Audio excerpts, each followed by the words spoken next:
you get in? Always. I've got a key for emergencies, but I've never had to use it before. And how old are you? He didn't quite manage to keep the surprise from his voice. 15. Then in a pompous, rather preachy way, Mummy thinks family life is important. We all do. So it's not just you and your mother? Of course not. But my father's working tonight. I don't know exactly where, so I can't get in touch with him. Then there's Claire. It didn't seem fair to worry her too. Claire's your sister? My aunt. My mother's younger sister. She lives with us. They sat for a moment in silence. To his embarrassment, she began to cry. Look, she said, I know it's unusual. Other people's mothers go out all the time, but Mummy wouldn't. Not without leaving a note saying where she was going. Not when she was expecting me back from school. I know something's happened to her. Where do you live? The Headland. That too was unexpected. His perception of her shifted again. The Headland was an odd, isolated community on the coast, hardly considered part of Heppelburn at all. Young women who lived there did not usually speak of their mummies.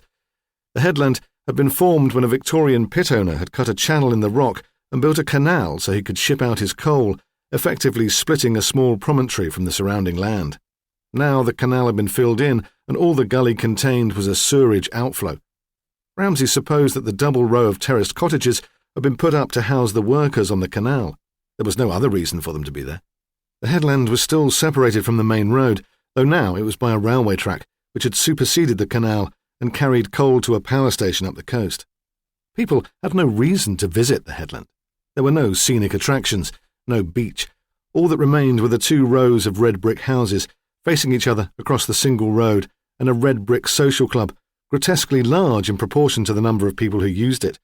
There was also, Ramsay thought, some sort of Coast Guard building, but he could not be sure of its purpose. It had been years since he'd crossed the railway line. "What time did you get in?" he asked. Then, before she had a chance to answer, "I'm sorry, I don't even know your name." Marilyn Howe. He thought Marilyn was a very flighty name for such a respectable girl. Reading his thoughts, she said, My father liked the pictures. Ah. She muttered something under her breath. "I'm sorry?" She looked up at him and repeated it fiercely, angrily. At school, they call me Billy No-Mates. She saw that he was confused. That's what they call people without any friends? "I'm sorry," he said again, awkwardly. It seemed a desperate sort of confession.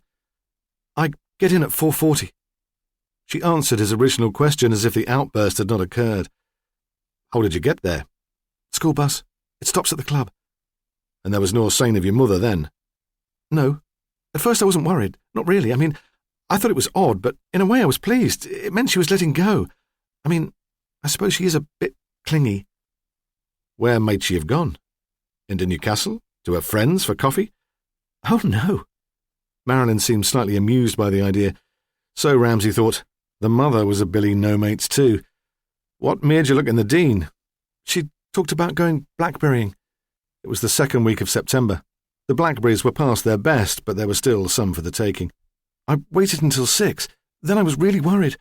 I thought she'd walked through the Dean, fallen, had an accident." "So you went to look?" She nodded. The Dean was a wooded valley which ran from the base of the Headland right into Heppelburn village. Ramsay's cottage looked over it. "I walked along the main footpaths, shouting," Marilyn said. "I met a couple of horse riders and a jogger, but they hadn't seen her. Then I saw your light. I'm sorry, I suppose you're off duty. If you could just tell me who I should ring and let me use your phone." "Why don't you let me take you home first?" Ramsay said. "Perhaps after all this time she'll have come back." "Oh, God!" Marilyn clapped her hand to her mouth. Her eyes were round and shiny as marbles. "If she's arrived home and I'm not there, she'll be frantic." There was a pause, a small, confiding smile. "She'll probably have called the police." The road to the Headland ran parallel to the Dean. There was a farm with a lot of empty outbuildings and a big sign which read, "For sale, barns suitable for conversion." The paint on the sign had faded. It had been there since Ramsay had moved into Heppelburn. As it approached the coast, the Dean flattened into scrubby grassland. The stream ran into the cut to the sea. When they came to the railway line, they had to wait at the level crossing. The train moved very slowly, and Ramsay sensed that Marilyn's impatience was turning into hysteria. She tapped long fingers on the dashboard, muttered under her breath. The last